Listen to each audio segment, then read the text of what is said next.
Monday, January 31, 2022. You welcome faithful televiewers for another edition of Prime with me, Audrey Zatsa. CAF organizing committee has unanimously decided to lift the suspension imposed on the Olembe Stadium and to authorize one of the semi-finals of the AFCON 2021 as well as the final game to be held at the Olembe Stadium. The announcement was made on January 30, 2022 after receiving the report on the Stampede incident of January 24. The football governing body has reassured the population of the enforcement for the safety of spectators. Report on the Stampede incident at the Olembe Stadium on January 24, in which 8 people lost their lives and many injured, has revealed that the fatal incident was caused by a massive and late entrance of spectators into this. The report was released on Friday as awaited by CAF by the chairman of the local, who is equally Minister of Sports and Physical Education, Narcisse Mwele Kombi in Douala. According to him, security elements on duty were faced with the pressure exerted on the gates and carelessly opened the south entrance of the stadium, thus causing a rush which resulted to the loss of lives. The report has equally revealed measures to ensure the reinforcement of health and security. One person has died and 4 others severely injured in a car accident in Banjul West region on Saturday, January 2019. According to eyewitness, the accident occurred after a private car returning from a funeral collided with a Mogamo travel agency bus that had left Yaoundé for Bamenda. Though passengers of the bus suffered no casualty, one person in the private car is said to have died and 4 others currently receiving treatment. And this is what is left of the Mvok market in the nation's capital following a fire incident that ravaged a section of the market on Saturday, January 29. Several counters were reduced to ashes by wide flames. Though no loss of life has been recorded, the exact cause of the incident is yet to be established. October 2022, which is the start of this academic year, the state universities of Ebolova and Bertois in the south and respectively will be functional. The announcement was made recently at Education Ndongo.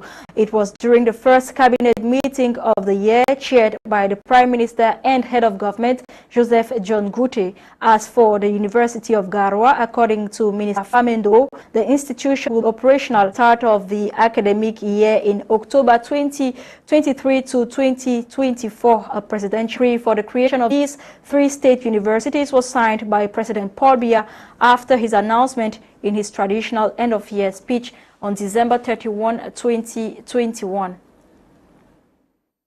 The Indomitable Lions are said to have opted to donate a sum of 3 million francs CFA to victims of the Olembe Stampede that led to 8 deaths and at least 30 injured.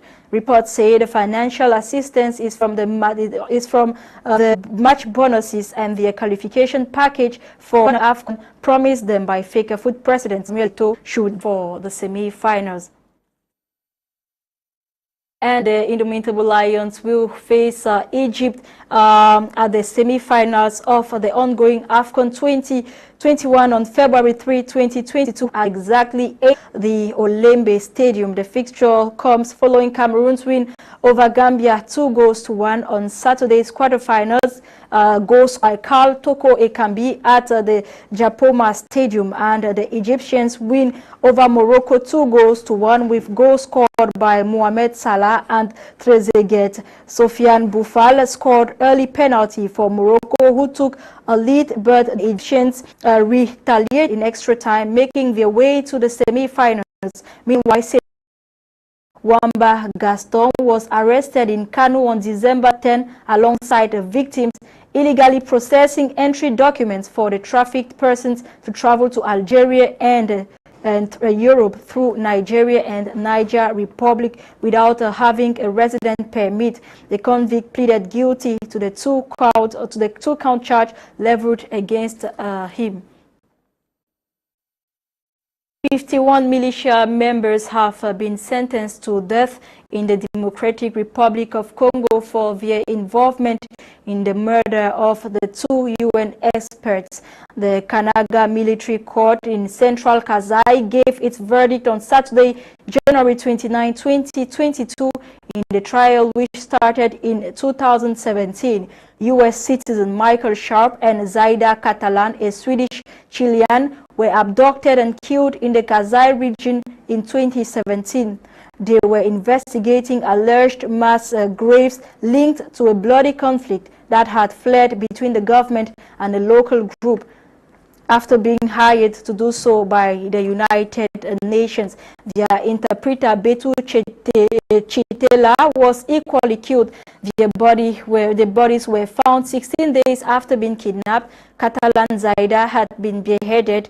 At the time, the UN Secretary General Antonio Guterres, shocked by the murders, had promised to do everything possible to ensure that justice is done. Sources say a report handed to the UN Security Council described the killings as a premeditated setup in which members of state security may have been involved. And that was it for today's edition of Prime Flash, produced by Junior Pelama. Thanks for watching, faithful viewers. You have more stories in our 6:30 p.m. Prime News with Fon Quinta. Coming up next is In the House with Eileen Sama and her ladies. Have a nice time.